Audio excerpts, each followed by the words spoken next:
Telangana TV garam ఛాయ్ వార్తలకు స్వాగతం సుస్వాగతం। ఈ రోజు ప్రధాన దినపత్రికల వార్తలు చూద్దాం ఒకసారి।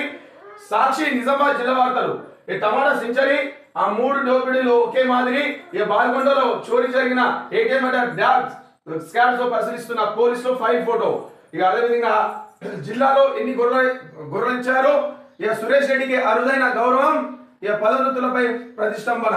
అదే విధంగా చూద్దాం నమస్తే తెలంగాణ జిల్లా వార్తలు చూద్దాం।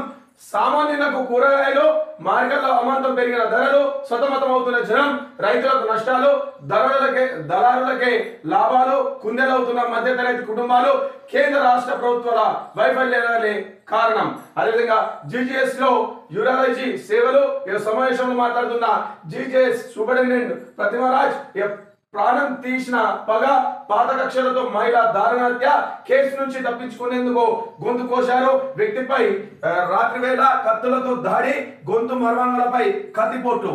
ఇక యువకుడిపై కత్తితో దాడి। ఇక అదేవిధంగా కనిపించని నాట్లు। ఇక ఎండపల్లి మండలంలోని రానకల్ గ్రామ పరిధిలోని ఆయకట్టు భూములు బోసిపోయి కనిపిస్తున్నాయి। ఎప్పుడు ముందుగానే నాట్లు వేసి ఇక్కడి రైతులు ఈసారి సరైన వర్షాలు కురవకపోవడంతో ఆలస్యంగా నాట్లు పోశారు। ఇక గత సంవత్సరం ఇదే సమయంలో నాట్లు పూర్తయి ఆయకట్టు మొత్తం పచ్చని పంటలతో కలకలాడింది। ప్రస్తుతం వర్షం కోసం ఇక్కడి రైతులు వేచి చూస్తున్నారు। అదేవిధంగా నిజామాబాద్ వెలుగు వార్తలు చూద్దాం। ఇక కొత్త కలెక్షన్ల కోసం ఎదురు చూపులు, డీడీలు చెల్లించి నెలలు అవుతుంది। ఇక కామారెడ్డి జిల్లాలో 1250 కరెంట్ కలెక్షన్ అప్లికేషన్లు పెండింగ్। ఇక పోచారంను కాంగ్రెస్ లోకి తీసుకోవద్దు, కాంగ్రెస్ లీడర్ల తీర్మానం। ఆశా వర్గాల సమస్యలు పరిష్కరించాలి। ఈ ఆర్మూర్లో మలేరియా వారోత్సవాలు, నూలి పురుగుల నివారణ దినోత్సవానికి సక్సెస్ చేయాలి।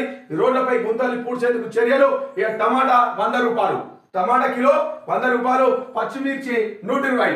ఇక రైలు ఢీకొని కూలి మృతి, 2 బైకులు చోరీ, ఫైనాన్స్ ఇప్పిస్తామని మోసం। ఇక సివిల్